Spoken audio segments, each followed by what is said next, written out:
আমরা খুশি তো ভাই আমার তোরা আশা পর্যন্ত আমি আপনাদের একটু কষ্ট দিই। নবীজির ভালোবাসা, নবীজির প্রেম মহব্বত অন্তরে রেখে শুনতে কষ্ট হবে? যদি কষ্ট হয় নবীজির কথা শুনতে, নবীজির আলোচনা শুনতে যদি মনে কষ্ট লাগে, বুঝবেন এইটার মধ্যে ভেজাল আছে। কথা বলা আছে না নাই? নবীজি বলেন জিকুল আম্বিয়া ইন্নাল ইবাদা। আল্লাহু আকবার বলেন। আল্লাহ নবীজি বলেন নবীদের নামে জিকির করা, নবীদের ঘটনা আলোচনা করা। আল্লাহ রাব্বুল আলামিন হাবিব স্পষ্ট বলেন জিকুল আম্বিয়া ইন্নাল ইবাদা, সেটা ইবাদতের অন্তর্ভুক্ত হয়ে যায়। আজিকুস সালিহিন কাফারা, যারা সালিহিন বান্দা, নেক বান্দা যারা, তাদের দিয়ে আলোচনা করলে গুনাহ কাফারা হয়ে যায়। আল্লাহু আকবার বলেন। আপনারা এখানে যারা বসে আছেন বলেন তো আপনাদের গুনাহ আছে? জি। বলেন আছে না? আছে গুনাহ আছে। আজকে আমাদের সমাজে কিছু ব্যাকল ভাই হয়ে গেছে যারা মানুষদেরকে আমল থেকে দূরে সরাই দিতে চায়। আমি জানি না আপনাদের এলাকায় আছে কিনা। যেমন মুরব্বী যারা আছেন আপনারা হয়তো বুঝতে পারবেন, বলতে পারবেন। এই এলাকার মধ্যে আগে আপনারা যখন নামাজ আদায় করতেন, বলেন নামাজের সময় দোয়া করতেন কিনা? তুমি সৃষ্টির ছবি, তুমি মাহবুবে খোদা শাহিদু জাহান, এখন কিছু কিছু জায়গায় আপনারা অনেকে খোদা শাহিদু জাহান, আগে আপনারা মিলাদ শরীফ করতেন, এখন মিলাদ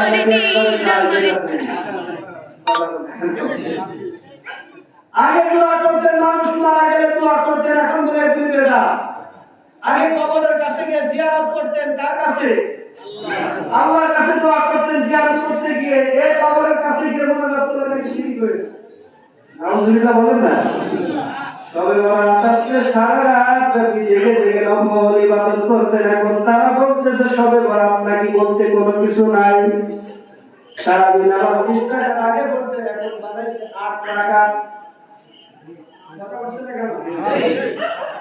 কথা কি বুঝতে কষ্ট হয়? এরা বলতে মানুষ মারা গেলে দোয়া করলে কোনো লাভ হবে না।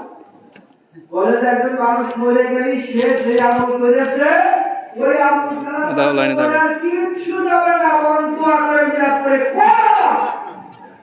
আমি জানি না আপনাদের এলাকায় এই কথা আছে কিনা, আমাদের এলাকায় আছে। আমি আপনাদের কাছে জানতে চাই, দোয়া করার কথা যদি আল্লাহ বলে, আপনাদের কারো উপরে অসুবিধা আছে? একটু জোরে বলেন, অসুবিধা আছে? আমার বলেন হাদিস, আল্লাহ হাবিব সাল্লাল্লাহু আলাইহি ওয়াসাল্লাম বলেন ইন্না উম্মতি উম্মাতুন মারহুমা। আল্লাহু আকবার বলেন। আমার নবী ডাকতে বলে সাহাবে তোমরা শোনো, আমি নবীর উম্মত, আল্লাহর কাছ থেকে তার রহমত প্রাপ্ত হবে। একটু জোরে বলা যাবে কি সুবহানাল্লাহ?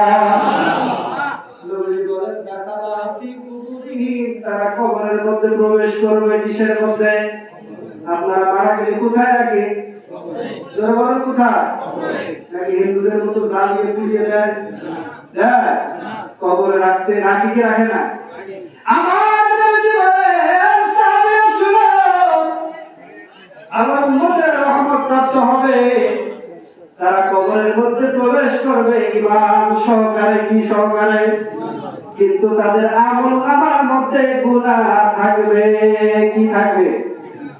নবী বলেন আমার উম্মত যখন কিয়ামতের ময়দানে উঠবে, ওই বান্দার আমল নামার মধ্যে আর কোনো গুনাহ থাকবে না। একটু জোরে বলা যাবে কি সুবহানাল্লাহ? নবী বললেন যে আমার এমন উম্মত থাকবে ঈমান সহকারে ইন্তেকাল হবে, কবরে ঈমান নিয়ে যাবে। আল্লাহু আকবার। কিন্তু আমল নামায় কি থাকবে? গুনাহ থাকবে। কি থাকবে? আমি আপনাদের কাছে একটা বিষয় জানতে চাই। এখানে যারা বসা আছেন আপনাদের কি ঈমান আছে? এই কয়জন আছেন? হ্যাঁ, সবাই বলেন তো, উত্তর দেন না। আমার কথা কি বুঝতেছেন আপনারা? বলেন এখানে যারা বসা আছেন আপনাদের কি ঈমান আছে? যারা বলেন আছে, ঈমান আছে, আলহামদুলিল্লাহ বলেন। আরো একটু প্রশ্ন করি, এখানে যারা বসা আছেন যুবক যারা যারা সাবালক হয়েছে, বুকে হাত দিয়ে বলেন তো জীবনে একটা গুনাহ করেননি? এমন কোন বালওয়ান আছে? আছেন কি? তো বলেন না যে আমি জীবনে একটা গুনাহ করিনি, আছে এমন? তো বুঝা গেল কি এখানে যারা আছেন সবাই গুনাহগার নাকি? হয় গুনার সংখ্যা কম না হয় বেশি, হয়তো কম না হয় গুনাহ আছে, গুনাহ কি আছে? আছে, আবার ঈমানও আছে। এখান থেকে বোঝা যায় গুনাহ থাকলে ঈমান যায় না। কথা বলে ঠিক কিনা? ঈমান যাওয়ার জন্য নির্দিষ্ট কিছু শর্ত আছে, ওই শর্ত ভঙ্গ করলে তারপর ঈমান যায়, ওর আগে যায় না। আমরা এখানে যারা বসে আছি আমাদের গুনাহও আছে, ঈমানও আছে। এই মুহূর্তে যদি আমি মারা যাই, আমি মারা গেলে আপনারা কি আমাকে বেঈমানদার বলতে পারবেন? না। কথা বলেন না। আবার আপনারা কি আমাকে বেগুনাহ মাসুম বলতে পারবেন? না। কারণ আমার ঈমান আছে, গুনাহও আছে। ওই আমার মতো লোক, আপনার মতো লোক যারা আছে, আল্লাহর নবী তাদের সম্পর্কে বললেন তামাম উম্মত থাকবে, তারা ঈমান সহকারে কবরে যাবে, কিন্তু আমলনামায় গুনাহ থাকবে। কিয়ামতের ময়দানে যখন উঠবে তার আমলনামার মধ্যে আর কোনো গুনাহই থাকবে না। এখন প্রশ্ন আসতে পারে ভাইজান, কবরের মধ্যে কিভাবে গুনাহ মাফ হবে? কারণ নবীজি বলেছেন যখন কোন মানুষ মারা যায় তার নিজে থেকে আমলের দরজাটা বন্ধ হয়ে যায়।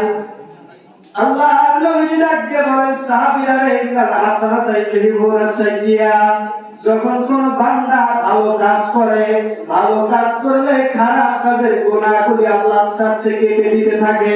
কিন্তু যে ব্যক্তি কবরে চলে যায় সে তো আর ভালো কাজও করে না। কথা বলেন ঠিক কিনা? চাইলে ভালো কাজও করে না, চাইলে খারাপ কাজও করে না, তাহলে তার গুনাহটা কবরের মধ্যে কিভাবে মাফ হবে? এই প্রশ্ন আপনাদের আছে না নাই? তারা বলতেছে মানুষ মারা গেলে কবরের মধ্যে দোয়া করলে কোনো লাভ হবে না। ওই শুনে রাখেন, আমার আল্লাহ জানিয়ে দিলেন বিসমিল্লাহির রাহমানির রহিম।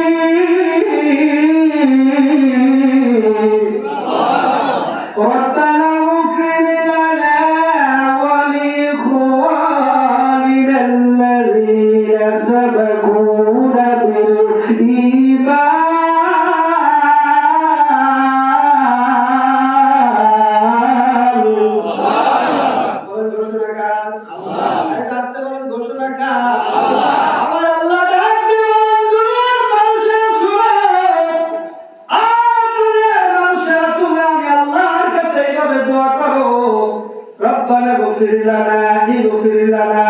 আল্লাহ আপনি আমাদেরকে মাফ করে দেন।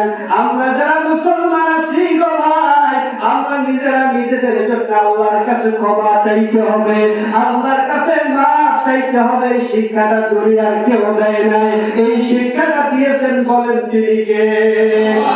আরেকটু জোরে বলেন কে?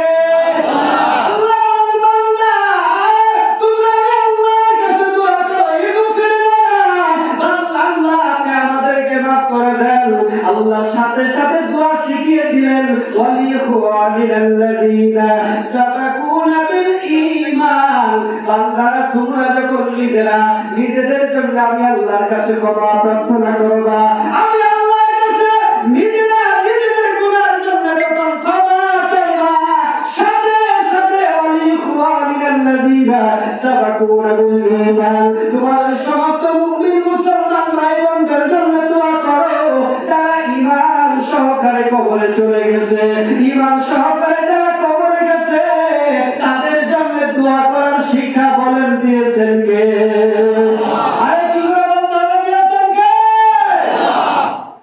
আল্লাহ বলতেছে মানুষ মারা গেলে দোয়া করলে কোনো লাভ হবে না। আর আল্লাহ বলতেছে আল্লাহ বান্দাদের জন্য দোয়া করো। আল্লাহু আকবার। আপনারা কি মুল্লার ফতোয়া শুনবেন নাকি আল্লাহর কথা মানবেন? যারা বিরোধিতা করে ভাই নিঃসন্দেহে বুঝবেন, আমি আমার মসজিদ আপনারা অনেকেই শুনেছেন, কুষ্টিয়া ইসলামী বিশ্ববিদ্যালয়ের নাম শুনছেন? ইসলামী বিশ্ববিদ্যালয়ের যে মেন গেট, একবারে গেটের সাথে একবারে সংলগ্ন, সেটাকে শেখপাড়া বাজার বলা হয়। ওই বাজারের কেন্দ্রীয় মসজিদে আমি খতিব হিসেবে আছি। তো আমি একবার মিলাদ শরীফ নিয়ে আলোচনা করাতে এলাকায় কিছু আহলে হাদিসের ভাইরা আছে, আমি নামটা বলে ফেললাম। তারা আমার সাথে অনেক খারাপ ব্যবহার শুরু করলো। আমি বললাম আমি মিলাদ মুস্তাহাব হিসেবে পড়েছি, যদি কারো বুঝতে হয় আমার কাছে এনি টাইম যে কোনো সময় আসতে আমি বোঝানোর চেষ্টা করবো ইনশাআল্লাহ। এক পর্যায়ে এই সমস্ত বিষয়ে কথা বলতে বলতে তাদের সাথে আমি একটা কথা বললাম, যেই ছেলে বাবা মা মারা গেলে দোয়া করতে চায় না, আমি বললাম মুসলিমদের উদ্দেশ্য করে, ওই ছেলেকে না খাওয়িয়ে কুত্তা খাওয়াবেন তাও ভালো। আপনি একটা সন্তান জন্ম দিয়েছেন, আপনার উদ্দেশ্য সন্তান বড় হয়ে আমি মারা গেলে আমার জন্য দোয়া করবে। কি সন্তানের তো আপনারা চান কিনা? চান কিনা? আল্লাহ বলেছে রব্বি হারহুমা কামা রাব্বায়ানি, সন্তানদেরকে আল্লাহ দোয়া শিখাচ্ছে। আর এই বর্তমান তথাকথিত লাভ মুসলমানরা তারা বলে মানুষ মারা গেলে দোয়া করে কোনো লাভ হবে না।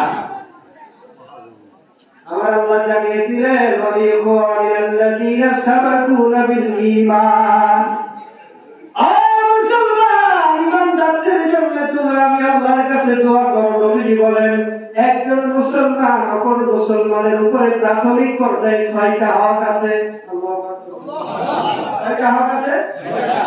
এর মধ্যে প্রথম একটা হক হলো একটা মুসলমান সে নিজের জন্য যা পছন্দ করে, অর্থাৎ নিজে যেটা ভালো মনে করে, অপর মুসলমানের জন্য সেইটাই পছন্দ করে। নবীজি বলতেছে এক মুসলমান অপর মুসলমানের 6টা হকের মধ্যে অন্যতম একটা হক হলো একজন মুসলমান সে নিজের জন্য যা পছন্দ করে, অপর মুসলমানের জন্য যেটা তাই পছন্দ করে। তা আমরা যখন আল্লাহর কাছে বললাম আল্লাহ আপনি আমাদের জীবনের গুনাহ মাফ করে দেন, সাথে সাথে অপর মুমিন মুসলমানদের জন্য এই দোয়া করার শিক্ষা দয়াল নবীজি দিয়েছে, স্বয়ং আল্লাহ হুকুম দিয়েছে। কথা বলেন ঠিক কিনা? তাহলে বলেন মানুষ মারা গেলে আপনারা দোয়া করবেন? কথা বলেন করবেন? এদের অপর করবেন না, তাহলে ঈমান থাকবে? ঈমান থাকবে না। আমার তো পরের কথা, ঈমান থাকবে না। ওই যে প্রথমে হাদিস শরীফ তেলাওয়াত করেছিলাম, নবী বলেছেন মুসলমান এমন একটা জামানা আসবে মসজিদে ভরপুর মুসল্লি থাকবে কিন্তু ঈমানদার থাকবে না। এটা থেকে বলতেছে।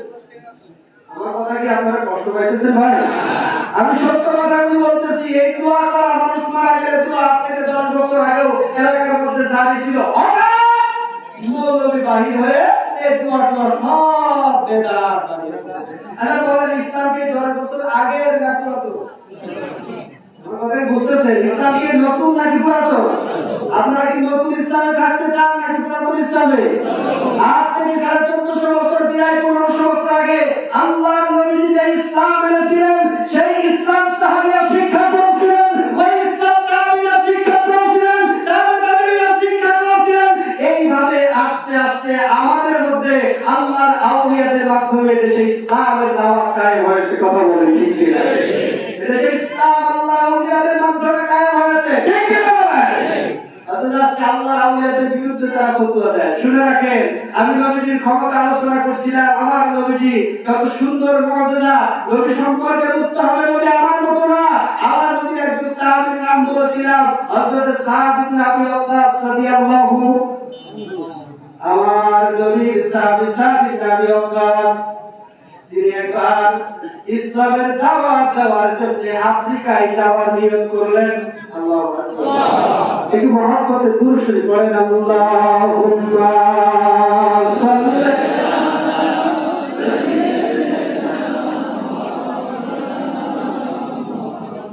ওয়া আলা আলি সাইয়্যিদিনা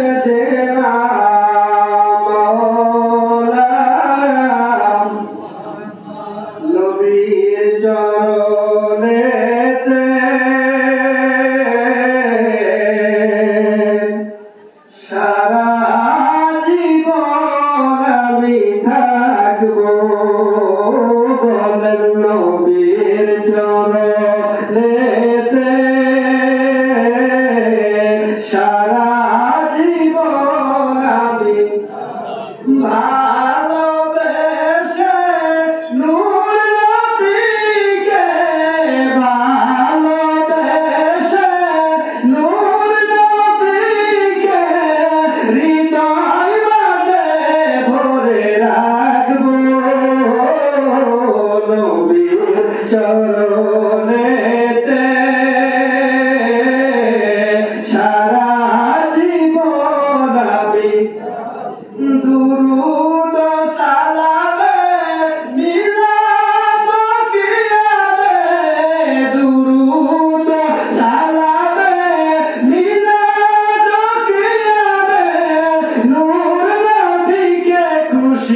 করব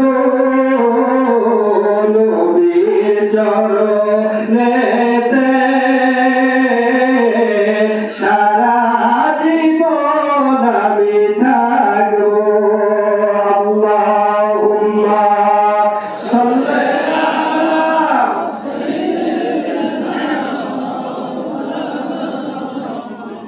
وعلى آل سيدنا مولانا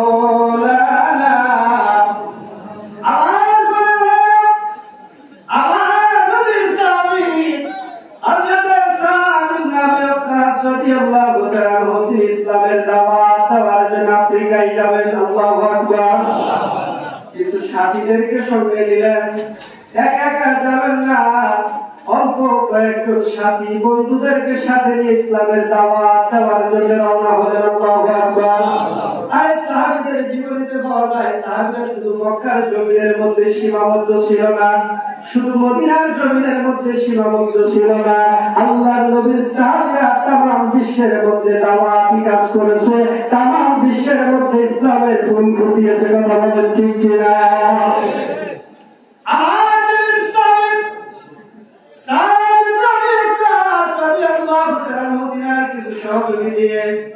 সফর সঙ্গী একটা দল তৈরি করলেন, ছোট্ট একটা দল নিয়ে আফ্রিকায় দাওয়াত দিতে শুরু যাবেন।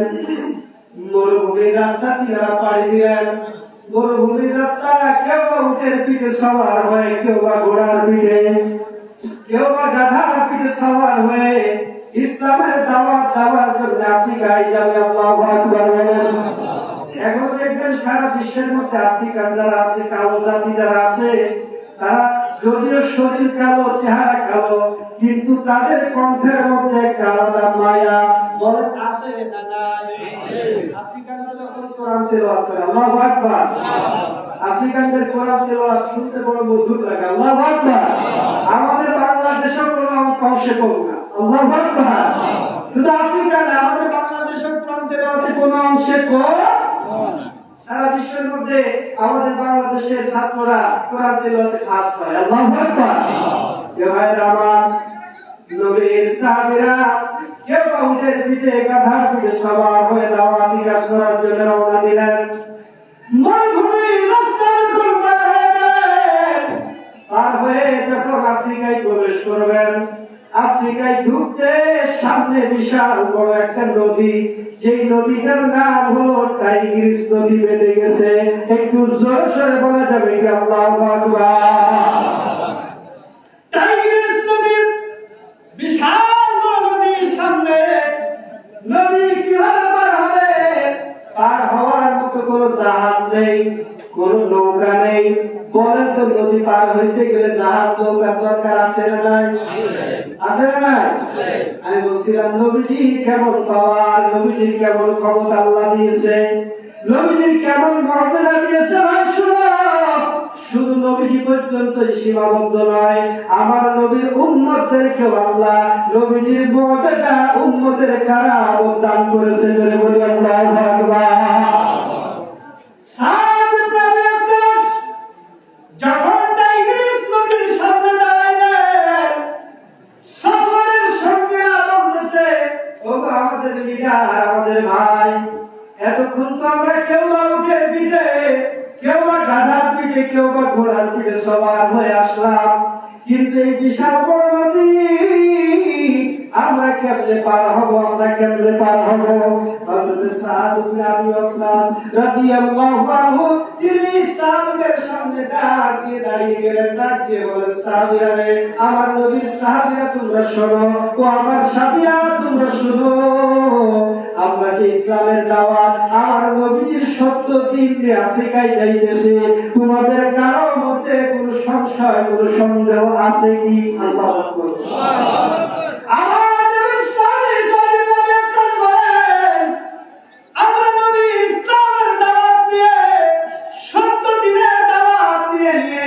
আমরা আফ্রিকায় যাইতেছি, কারোর মধ্যে কোনো সংশয়, কোনো সন্দেহ আছে কি?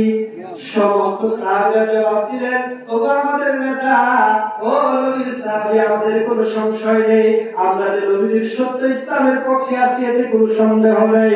আল্লাহ নবীর সাহাবী নাবী ওখান ডাক দিয়ে বলেন, তাহলে আমি যেইভাবে টাইগ্রিস নদীটা পার হব, তোমরাও আমার সাথে সাথে সেইভাবে পার হয়ে যাইবা।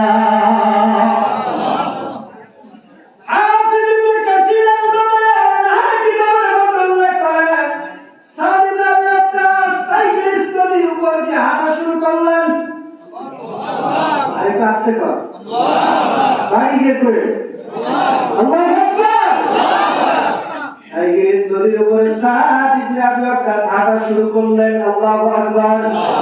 নবীর সাহাবীরা নদীর পানির উপর দিয়ে হাঁটতে হাঁটতে টাইগ্রিস নদী পার হয়ে আফ্রিকায় পৌঁছে গেছে। সুবহানাল্লাহ। আচ্ছা বলেন তো এই ক্ষমতা দিয়েছেন কে? আল্লাহ। বলেন কে? আল্লাহ। নবীর সাহাবীদের এই ক্ষমতা, নবীর উম্মতের কেমন ক্ষমতা একটু বলি, বলবো? আমাদের দেশে আল্লাহর আউলিয়ারা ইসলাম প্রতিষ্ঠিত করেছে, ঠিক কি না? তো আল্লাহর আউলিয়াদের মধ্যে নাম কইতে গেলে সর্বপ্রথম বাবা শাহজালাল ইয়ামানের কথা বলা লাগে। কথা বলেন না কেন? এরপর আমাদের দেশে শর্ষিনাগর, ফুরফুরাগর, জয়পুরগর, এই আল্লাহর আউলিয়ারা এসে দেশে ইসলামের খেদমত করেছে না করে নাই? কথা বলেন, করেছে কি করে নাই? ইসলামের খেদমত করেছে। যারা আল্লাহকে চিনতো না, যারা রাসূলুল্লাহকে চিনতো না, তাদের মধ্যে আল্লাহ সেই ভিন্ন দর্শন করেছে, যারা নবীর নেতাদের অন্তরের মধ্যে প্রবেশ করিয়ে দিয়েছে। কথা বলেন ঠিক কি না? ভাইরা আমার গভীর মনোযোগ। শাহজালাল ইয়ামানী মুজাররদি রাহমাতুল্লাহ আলাইহি তিনি 307 আউলিয়া নিয়ে সুরমা নদী পার হয়ে বাংলাদেশে প্রবেশ করেছিলেন। আল্লাহু আকবার। এই বাবা শাহজালালের ঘটনা আমরা শুনে আসছি। আমরা যখন বলি ওই বেদাতি যারা, মূলত বেদাতি হলো তারা আমাদেরকে ত্যাগ করে, আমরা কি যাবো? ওই বেদাতির গোষ্ঠীরা তখন বলে, হ্যাঁ একটা জায়নামাজের উপরে কি 360 জন লোক দাঁড়াইতে পারে? আর জায়নামাজ কি নদীর উপরে, পানির উপরে চলতে পারে? আপনাদের কি মনে হয়? পারে? নারে তাকবীর, নারে তাকবীর, নারে রিসালাত, আহলে সুন্নাত ওয়াল জামাত জিন্দাবাদ, প্রধানমন্ত্রী আগমন, শুভেচ্ছা স্বাগত, মুফতি আলাউদ্দিন জাহাদি হুজুরের আগমন, শুভেচ্ছা স্বাগত, নারে তাকবীর,